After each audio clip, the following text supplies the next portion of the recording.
અરે નમાલાજી શું વાતો કરસ?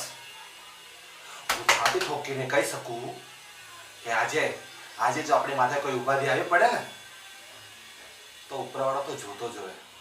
પણ વૈભવ સામી સાથે ઈ ઘા લેવા ઉભો રહે અને રહી જ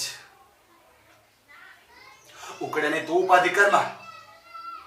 રમલા જો ભાઈ, જેવા ભાઈને તું નબળા વખતમાં મૂકી શકતો હો તો કાલ સવારે આશ્રમના નબળા વખત તો ક્યાં ન ઉભો રહેવાનો?